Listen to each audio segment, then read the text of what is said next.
What's up, everyone? Justin Bradford, the host of Penalty Box Radio and the editor-in-chief of PenaltyBoxRadio.com. Hey, this is Danielle Danena with Penalty Box Radio. You are listening to Outside Smashville with Sam Fleming. Enjoy this episode. You are listening to Outside Smashville.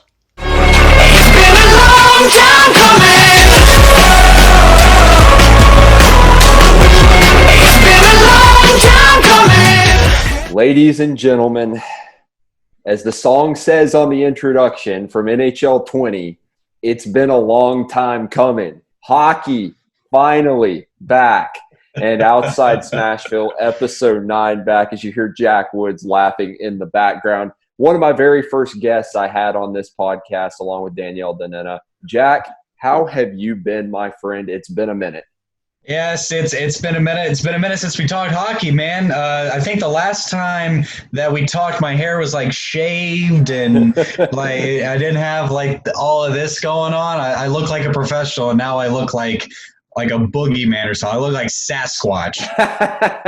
Yeah, and Jack, I mean, it's been forever. It's been since March since we've been able to talk NHL hockey, and finally the return to play has been put into motion. We're just within a few days of these exhibition games that are getting ready to start up. And it's going to be a very interesting Stanley Cup playoffs. Again, a lot more teams involved this year, a play-in round. The teams that are the top 4 seeds waiting for these play-in round teams after a 5-game series. I mean, we've seen the PGA Tour's been back with no fans. It's worked well. NASCAR slowly started to work fans back into the stands. We had, I believe, the NBA's getting ready to start back their own version of the bubble down in Orlando, the MLS, the Premier League. But I watched baseball last night, and I've got to say it's a little awkward watching baseball without fans, because even though you typically see that quiet moment when the pitcher's throwing the ball, you don't see the crowd involved as much as, say, hockey or soccer or sports like that. But there's no thrill when there's a home run, a strikeout, except for the players around. But you got to think it's just going to be weirder with NHL hockey not having fans. Oh, without a doubt, the fan atmosphere is what makes NHL games fun. You know, like whenever your team scores and that goal horn goes off and everybody's reacting the exact same way, it creates this environment that the players love, the coaches love, the fans especially love. And I'm not really sure how that's going to play out. But at the same time, I know that a lot of these players went through juniors, went through, mini leagues and stuff like that. So, I don't know if the spotlight has spoiled them, but to me, that if I were playing, then it'd be like getting back to my roots. It's like, well, I'm just playing in front of nobody. Yeah, just playing without a crowd. But I've got to say, props to the NHL.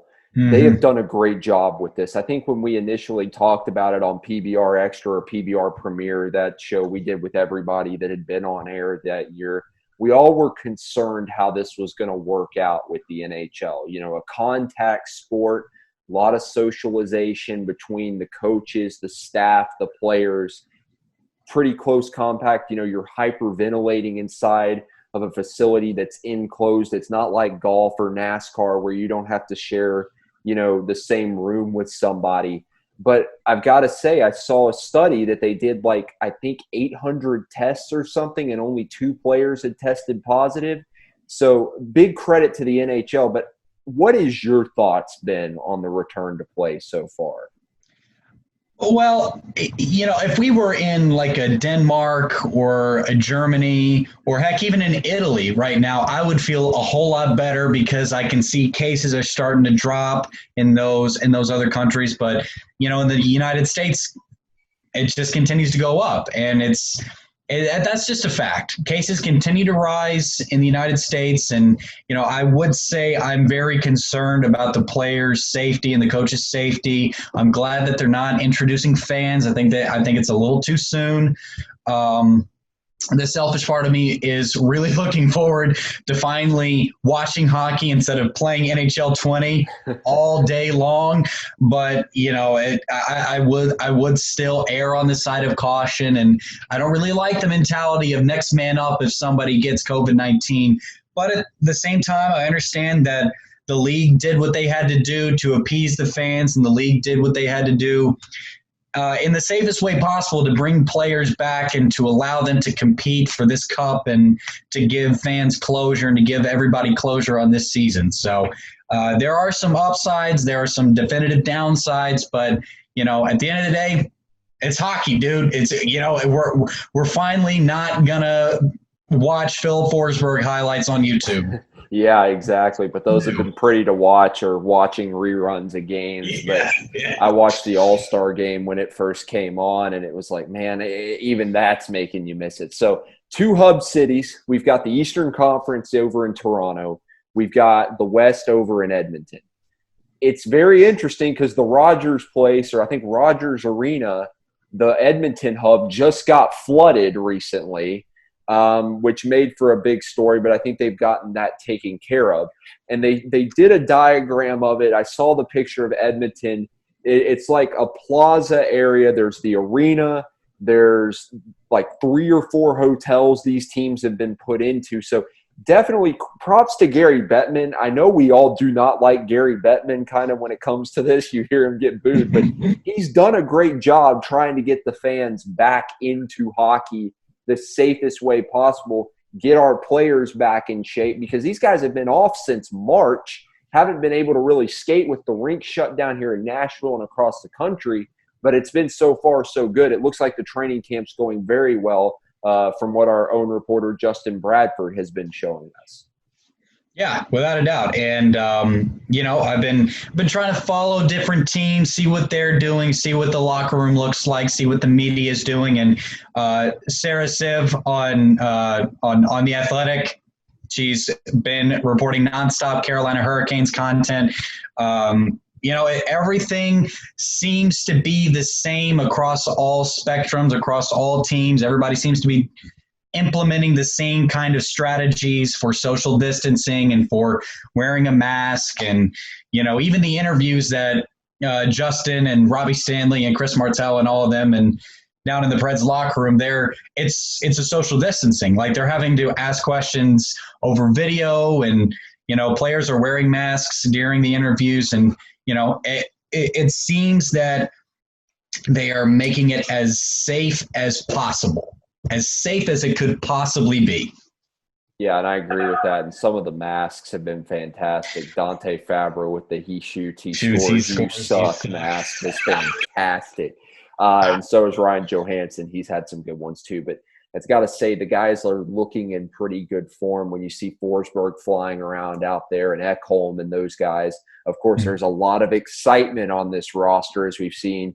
Ellie Tolvanen is up. Rim Pitlick's up here. And there's Philip Tomasino. So if anything is to happen, these guys could have a shot to break in, obviously, with the AHL and a lot of other leagues canceling the rest of their season. I know that's tough for Admirals fans, because the Milwaukee Admirals were actually having a fantastic year, maybe on their way to winning the – I keep forgetting what the AHL trophy is. I've been so Stanley Cup, focused right now. I believe the Admirals were awarded the Calder Cup. I believe so. Yeah. I believe so. Yes. And list of champions, Wikipedia, go all the way down. And no Calder Cup playoffs were.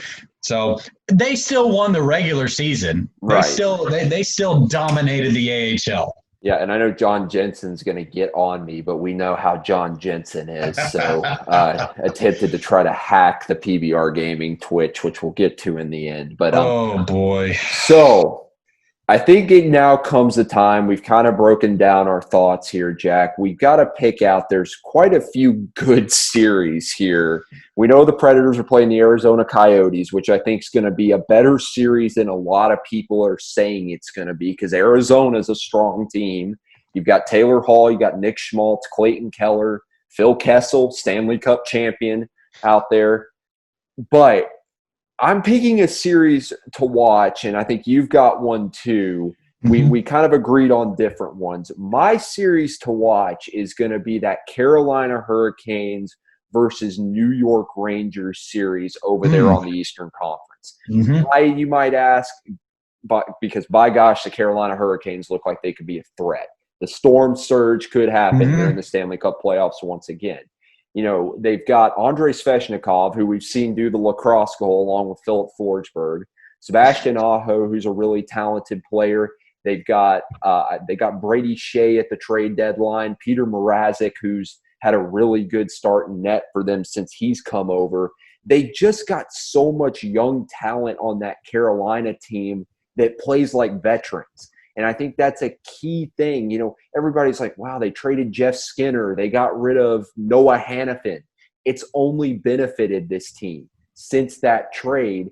And then I look at the New York Rangers. They got Adam Fox, who's probably one of the best defensive prospects that came out of free agency when he wasn't going to sign with the Calgary Flames. He got shipped off to the Hurricanes, didn't want to sign for the Hurricanes, ends up going to New York in a trade. He was a Hobey Baker finalist with, you know, my favorite player, Cale Makar, the past from Harvard. But he's been a good – yeah, Cale Macker. But, you know, the Rangers started to get a lot better as the end of this season started going on. They had Artemi Panarin, who's a key piece to their rebuild. I know Jacob Trouba's had a little bit of a down year, but he's actually starting to pick it up a little bit. They have Strome. They have Mika Zibanejad. Let's talk about a guy who kind of came out of nowhere, had 5 goals right before we had this pause in the season.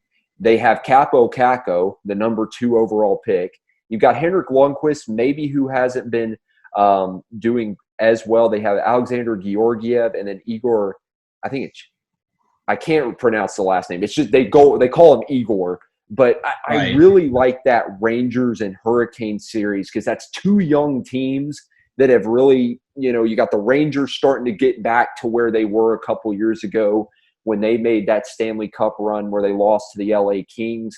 And then you've got the Carolina Hurricanes, who last season came out of nowhere, went all the way to the East Finals before they got swept by the Boston Bruins. But, Jack, what is your series to watch? So I'm going to go with the Columbus-Toronto matchup. Just looking at team statistics right now, Columbus is a defensive-oriented team. They had the 12th best penalty kill in the league with an 81.7 conversion rate. You know, you got guys who were injured. A lot of the Columbus Blue Jackets roster went down right before everybody said, all right, no more hockey. So you got guys like Pierre-Luc Dubois, who was heating up a little bit right before the break. You have Gustav Nyquist, who couldn't quite fit in that top center role, so they bumped him down to the second line, started to play a little bit better. Zach Werenski is always a player you got to keep your eye on. But the key player in that matchup for me is Seth Jones. Seth Jones, former defenseman for the Nashville Predators, couldn't really find a place in Nashville, traded over for Ryan Johansson, a team that was probably the most beneficial for both sides in the last 10 years in terms of how the teams have benefited. But, you know, Seth Jones is a cornerstone for that offense. He drives play. He's a leader now. He's a seasoned veteran. That's the guy that you want to watch. In terms of Toronto, you know, they better be thanking their lucky stars they're not playing Boston in the first round because they just can't get over it. They just can't get over that Boston hump. So, you know, obviously I'm a big Mitch Marner guy. I think that he's got a lot of talent. I think he's got potential to be another Nathan McKinnon, another Crosby. That's still yet to be seen, but I feel like he's got that in him. Austin Matthews is always a guy that you got to keep your eye on. And Frederick Anderson was a guy who had sort of a weird year. His save percentage wasn't as good. He only had 3 shutouts on the year, but he still managed 29 wins. And Toronto was one of those teams. Toronto was a team like Nashville in that they were underperforming, that they weren't really picking it up where they could. And, you know, I'm interested to see what a break does for a team like the Toronto Maple Leafs. Just a mental reset, right? You're not allowed, you can't go to the ice and skate. You can't pick up a puck. You can't pick up a stick. You can pretty much shoot at a net in your garage, and that's it.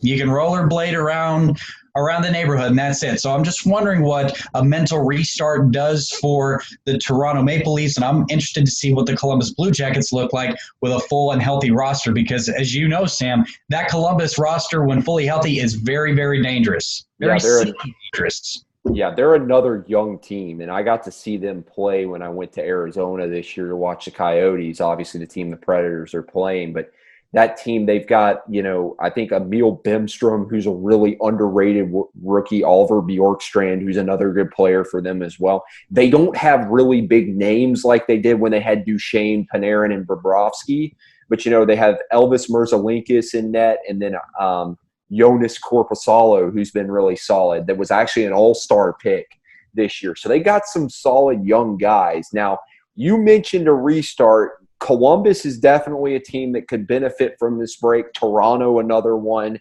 I think Nashville can too. Maybe it's a little tough for them because they were starting to find the right direction under John Hines, and I thought maybe could go on a good run. But we talk about teams that this could help, this could hurt. I'm going to start with my picks of who this could help, and I'm going to agree my number one's the Columbus Blue Jackets because they're getting their guys back. They're getting fully healthy, and they get the chance to get Seth Jones. Werenski, I think, was dealing with a little bit of an injury. He gets to get a little bit of rest. They get Dubois back. They get all these guys back in their lineup. The second team, as much as I hate to admit it, it's the St. Louis Blues because Vladimir Tarasenko has been activated off injured reserve. Yep. So he's going to be back. And, I think we were all saying when Tarasenko went out, sure, this team's got Ryan O'Reilly and, Pietrangelo and Colton Parayko. They've got Bennington. They've got all these guys in this lineup. But Tarasenko was kind of the cornerstone for them. And it almost looked like they didn't need Tarasenko this year with how well they were playing. They had some of their rookies really step up, and they were on a hot streak. But with Tarasenko back, that makes that roster that much more dangerous. Right. My third and final team I've got to go with that it could help, I'm going to go with the Dallas Stars because they were starting to slump right before this pause happened. They were in danger of falling out of the top three of the Central Division because Nashville was starting to put together some good, consistent results. They might not have been wins consecutively, but they were getting points in consecutive games. As for my three, this is going to hurt. I think you could really put it on, that maybe any of these teams not in the playoff round, not getting – sure, there's an exhibition game for every team, but I'm going to go with the Boston Bruins as my number one team that this hurts because they had momentum all year long. They just looked unstoppable. David Pastrnak and Brad Marchand had combined for a great year. Patrice Bergeron's been doing well. I know they had Yaroslav Halak, who kind of came out of nowhere and played really well behind Tuukka Rask. So I think that's my number one team that this hurts. My number two is the Colorado Avalanche. I think the Avalanche had some momentum going too. There you go. Are we like what are you sending telepathic messages? Because I'm with you the whole way. The whole way on this because, I don't know, like the Colorado, I think for St. Louis, it could have been the same if they didn't get Tarasenko back. Right. But getting him back really is a big benefit. And I think it does kind of hurt, to not see a team like Colorado have consistent play because I know they had some injury problems too where Landeskog was out for a while. I think Rantanen was out for a little bit. They lost Philip Grubauer. Maybe he could come back. I'm not sure what the deal was there. And then for my third and final team, I'm going with the Pittsburgh Penguins. Interesting.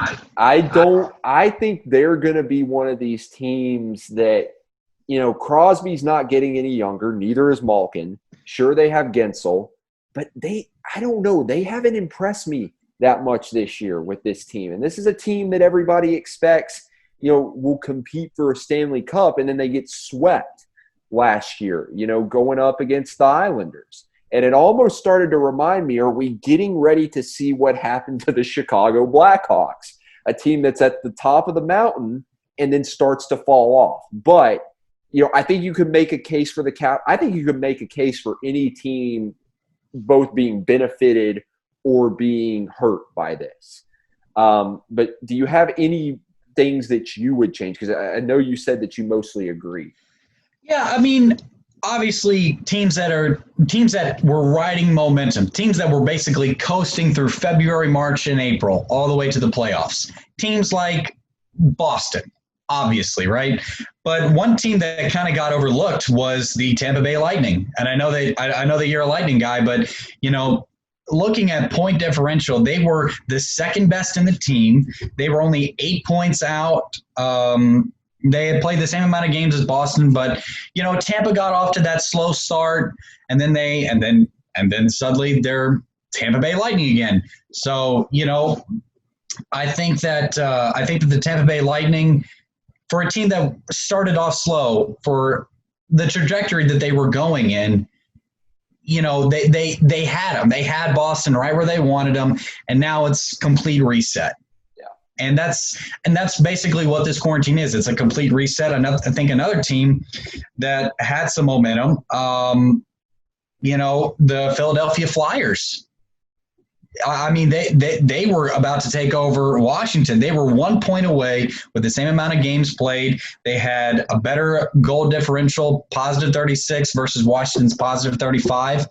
I think that Washington was riding the coattails of some bad offense and some great defense. Another team that this might hurt is, like you said, the Colorado Avalanche. Vegas as well. Vegas was one of those teams. I think the team that this is probably going to help the most is Edmonton. And I know that you might be surprised with me saying that, but you got to think about Leon Draisaitl and Connor McDavid carrying that team into a playoff spot, a legitimate playoff spot. They were in the top 3 in the Pacific Division. And then it's like, when are they eventually going to taper off? When is Draisaitl going to have that 5-game, no point, 0 points through 5 games? And what's the goaltending going to look like? They were writing fringe goaltending, and it's like, well, you got to break. And now Draisaitl's fully healthy, McDavid's fully healthy, so I'm interested to see what Edmonton looks like. Yeah, and I think that's a really good point, too. Edmonton, you had McDavid log in a lot of minutes for a forward, same with Draisaitl. The last Preds game I got to go to was that game against Edmonton, and it's phenomenal to watch those two play with each other on the same line. And I agree with you on Tampa Bay. This was a team that I followed that was starting to heat up, but, momentum can be killed when you have a long break. And it'll be interesting to see what happens with the Lightning. And the other team that I think about, the team that's not even in the playoffs, you got to think about the Detroit Red Wings, because poor Detroit. Yeah, I mean, I know we hated Detroit for the rivalry, but to have that bad a year and not even get a top 2 pick, that's just, and they get to watch a team from the playoffs that has a shot at the Stanley Cup potentially. You don't kick a man when he's down, No. you don't, the horse is dead, dude. Leave it alone. And Lafreniere, and this is what I'm talking about with a team like Pittsburgh. He could go to the Pittsburgh Penguins if this happens. So the last thing I want to ask before we get into our hot takes, which I'm very interested to see what people think of these. Who is your player to watch, one from each conference, in this play-in round of the teams that are playing? Okay. First things first, it's going to Colorado, and I want to see what Nathan MacKinnon looks like. Nathan MacKinnon had a 98-point year in a shortened season. Then he was on pace for something like 110 points. So, I don't believe Colorado isn't that one-line team anymore. I think that they've added more depth and more firepower underneath that incredible top line. But I want to see what McKinnon looks like. You know, can he take that next step?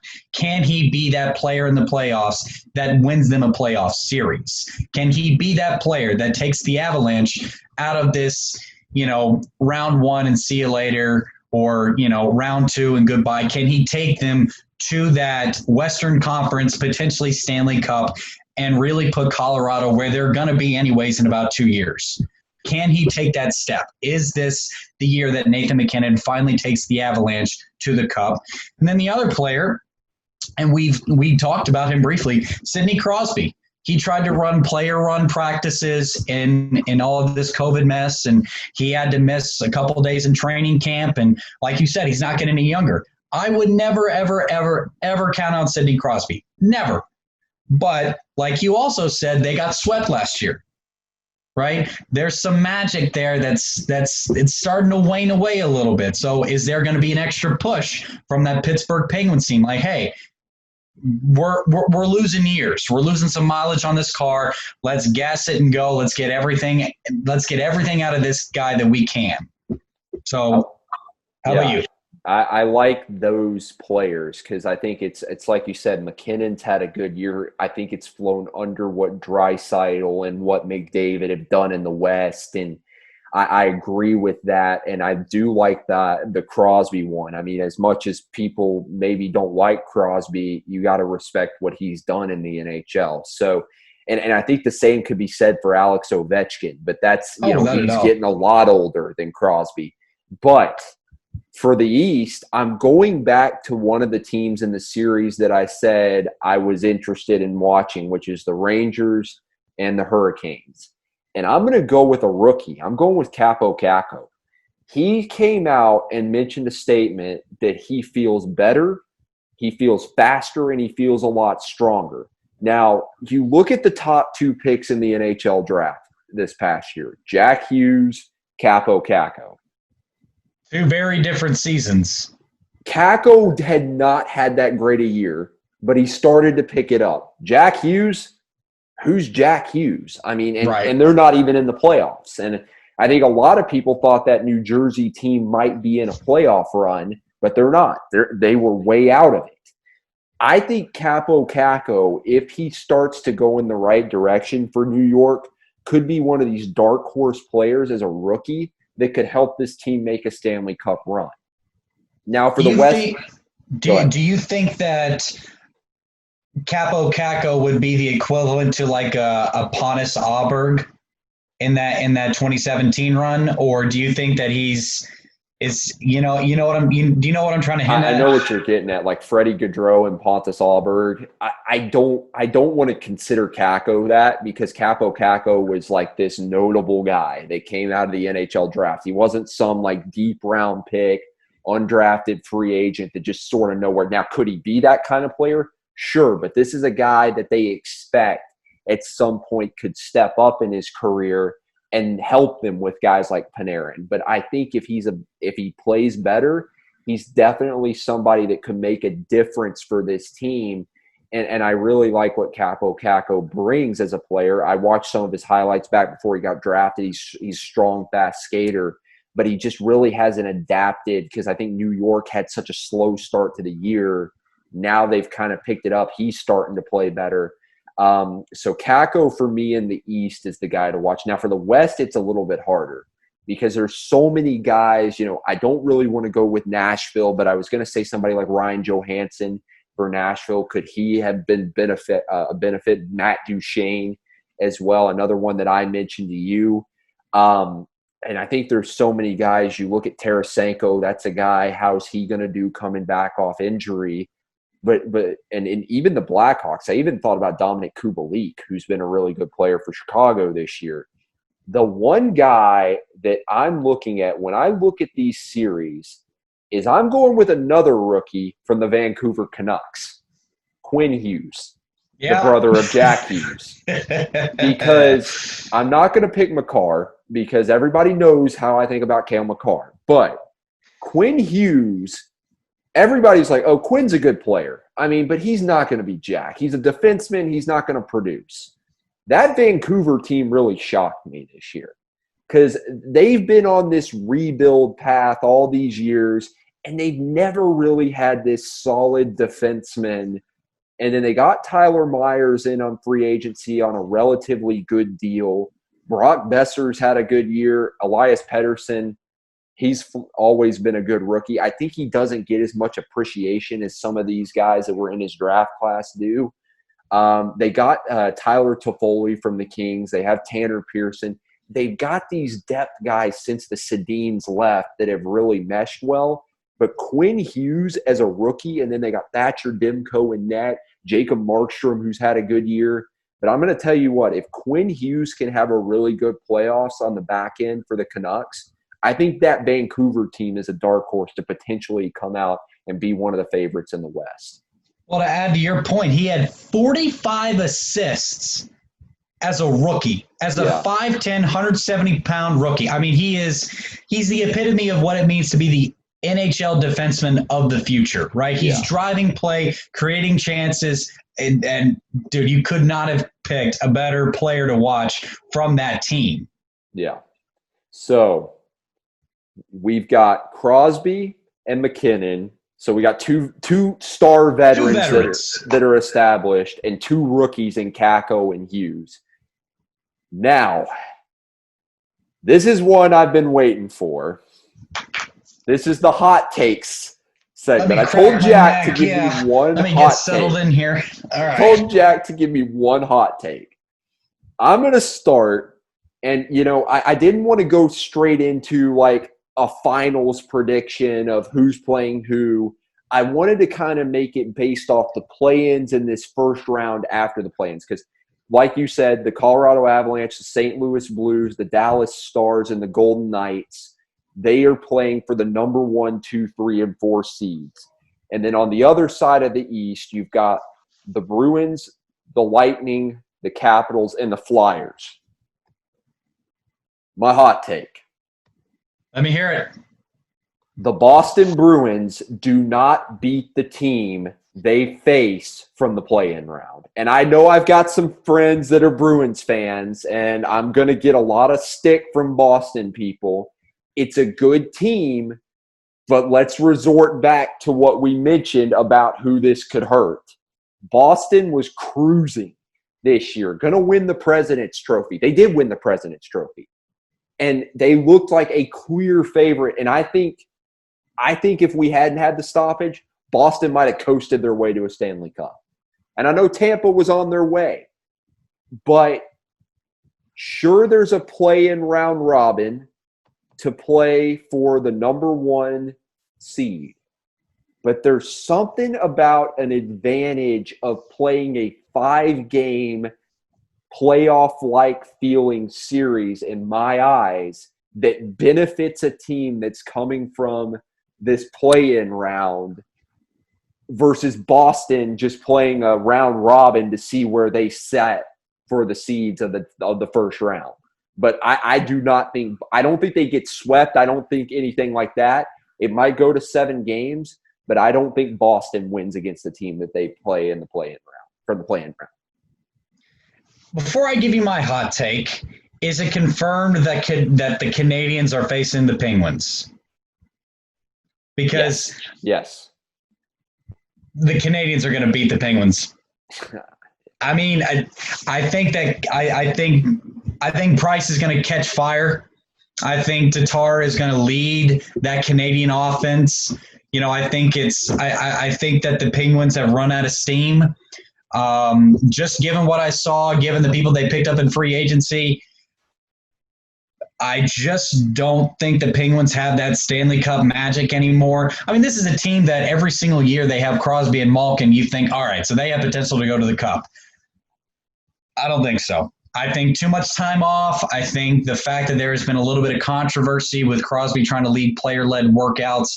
I think that there's just too many factors going into this, too much drama, too much heightened pressure around, Crosby. Does he still have it? Does he still not? And I just think that the Canadians take advantage of this, and they knock Pittsburgh out. I think that's a good one. I really do, because we talk about how they got swept by an Islanders team that I think a lot of people last year didn't. I know they have Barzell and Anders Lee and guys like that, but it's like you said, Crosby and Malkin, and they even had Phil Kessel still on that team. Jake Gensel, these guys are going to be good. But the goaltending, Matt Murray has not been elite, and Tristan Jarry is either up or he's down. And, look who the Canadiens have back on the point. They got Shea Weber. And if Shea Weber catches fire, it's dangerous with that slap shot. And Gallagher. Well, no, it's a hazard. It's a hazard. Yeah. And they have Gallagher and Max Domi too. Two other really good players for that team. And Jeff Petrie is a guy that I really like. I know that he's sort of a mid-level defenseman, but 40 points speaks for itself. I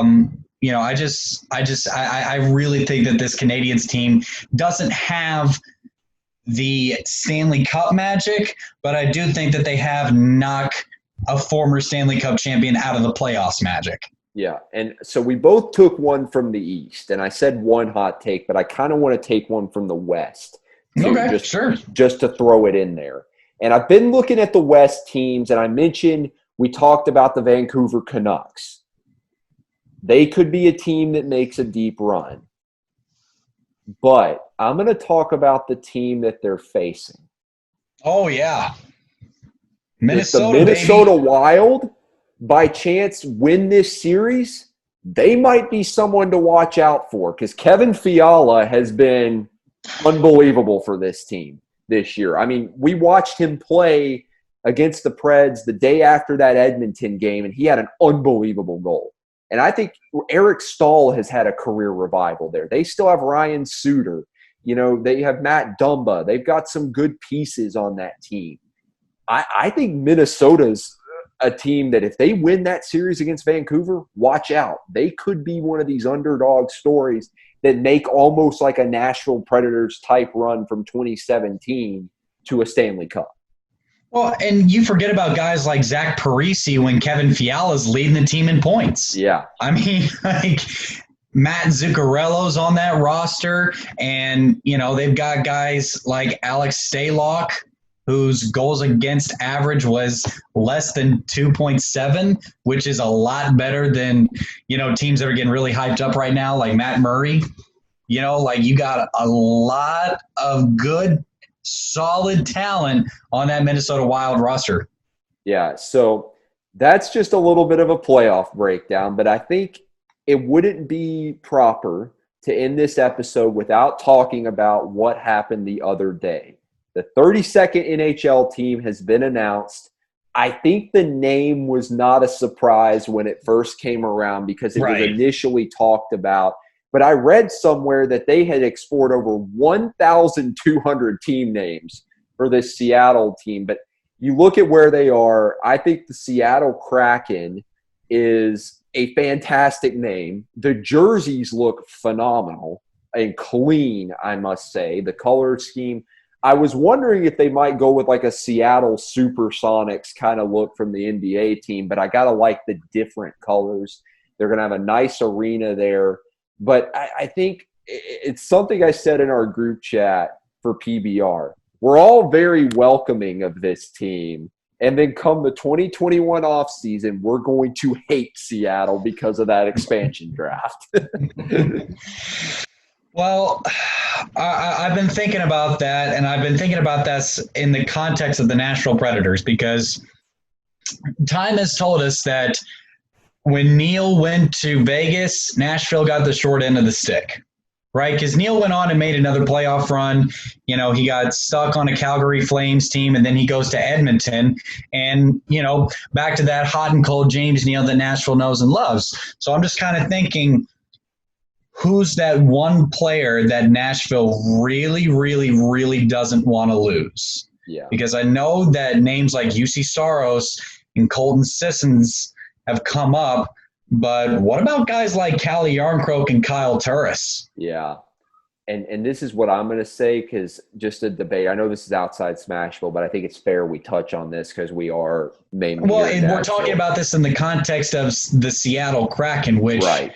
Yeah. I don't know what their goal song is going to be, but I can't wait. Yeah, and I can't wait to hear the horn. I have been of the one that this is the year, and I'm not sure how it'll work because some players get exempt from the expansion draft. And I don't know if a guy like Dante Fabro might be exempt because he hasn't played that many years yet in the league. But I think this is the year Nashville goes the 7 forwards, 3 defensemen, 1 goalie. I've been debating this because I think Pekka Rinne, as much as we love him and he's done so much, I think he's probably going to retire here very soon because I know he's getting a lot older, and I think his body is, as we've seen through this year, unfortunately, he started to decline a little bit. And I think you got to protect UC Saros because when he's hot, he's hot. And then the 3 defensemen, I think Yossi has a no movement clause, so he has to be protected. Ellis has had a almost, as I want to say, career revival because we know that injury he suffered in the Stanley Cup Finals. Sensational from the beginning to the end. We were worried that we were never going to see Ryan Ellis the same way again. But this year he's been fantastic. He's had a great season. And I think Ekholm, again, I like Ekholm because he's that tough guy that likes to get under the skin of the other players. And he's a good defenseman. He's a taller defenseman, solid player, likes to get up in the rush. For the forwards, I think it's definitely Johansson, Arvidsson, Forsberg, Duchesne. You lock Duchesne up to that long term. I think it's the first year for Duchesne trying to figure out Nashville. I'm sure that contract will work out eventually. So that gives me 4. My 5th is Rocco Grimaldi. You cannot let Rocco Grimaldi go. After how good a depth player he's been, I think Grimaldi is definitely somebody you want to hold on to. Colton Sissons, you've got him locked up to a 7-year contract at a very, very reasonable cap hit. I definitely think that would be somebody, if you left him unprotected, that Seattle would take. So I think you have to keep. Well, that's a great contract. Yeah. I mean, for what you get in return, that's a great contract. Yeah, and I think you have to protect him for that reason.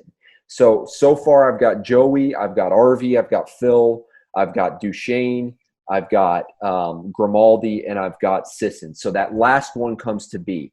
I'm going to be honest with you. I do not think Seattle will take Kyle Turris because of the value of that contract. $6 million cap hit, that's a little much for them to take.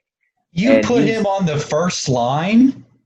Maybe. But I mean, I'm just saying it because in my own fantasy draft, I'm thinking they pull Jack Hughes, Capo Caco, and then put Kyle Turris in the middle of them. Well, and I don't think those 2 will be available. No, absolutely. I know what you're saying, though. No, absolutely not. I'm just daydreaming. There's a chance with that, but I think Bonino will have been out of contract by that term. So if they wanted to go for Bonino, it would be they draft the free agent and then sign into a contract. What Vegas did with Derek England, they drafted him from Calgary. He was a free agent, so he signed a contract.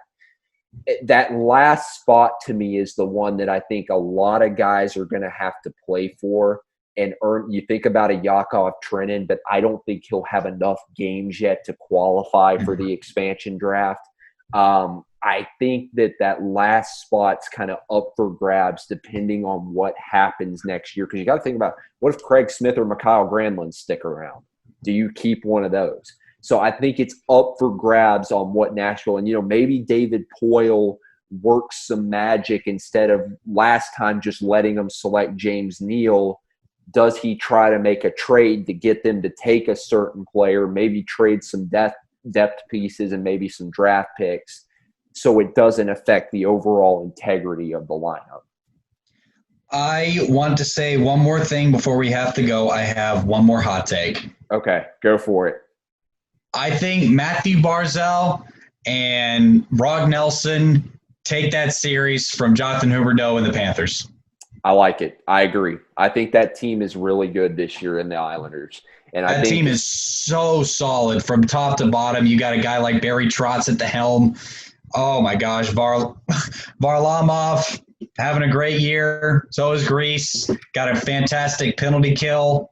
yeah. I mean, Let's talk about something. If Nashville got them in a Stanley Cup Finals matchup, I'd like our odds after how we kind of beat them, 13-3 this year in goal differential. I mean, I don't know. But, yeah, I mean, Craig Smith had a really good run. But I do like that team. Trotz is such a good coach. I think they're looking for a little bit of redemption after getting swept out of the second round against the Hurricanes last year. My teams to watch, not keeping Nashville, because I definitely am going to keep my eyes on them. this is outside This Smashville. is outside. So I definitely have got to say I'm keeping my eyes on that Colorado Avalanche team because they're looking to potentially get back to the dynasty they were when they had Joe Sakic, Patrick Waugh, and, Rene Bourque when he was over there. And then from the East, I definitely like Carolina. I just think it's going to be a team to keep your eyes on throughout this playoffs if they can make a run with so much young talent that has meshed so well together. I know they're called a bunch of jerks and they do that end of the game celebration, but there's a reason. They are a very, very good hockey team. Yeah. So, Jack and I appreciate this. This was something different. I wanted to do on the first episode back, a Zoom kind of outside Smash. I've been seeing some other PBR people doing it. I appreciate everybody from PBR who was in the intro as well. I wanted to get everybody back together, kind of to welcome back, hockey. And I appreciate everybody doing a little video clip for us. Jack and I might look to get back into PBR gaming at some point when the work schedules allow us to. I know we kind of let that slip up a little bit, but keep expecting some outside Smashvilles. I'm definitely going to have Jack back as the playoffs continue, and we're going to talk a little bit more. So thanks for tuning in to Outside Smashville. One more thing. Be sure to tune into the Elite Edge Showcase. Sam and I are going to be calling some hockey games. Yes, the Elite Edge Showcase over at Fordyce Center Bellevue. See some of these guys that are up and coming. A lot of people travel. A lot of kids travel from all over the country just to participate. Brandon Walker, great host of that Elite Edge Showcase. So, yes, we'll be broadcasting on Penalty Box Radio. Thanks to Jack. I appreciate you coming on. Let's see if our hot takes hold up. And thanks for tuning in to Outside Smashville.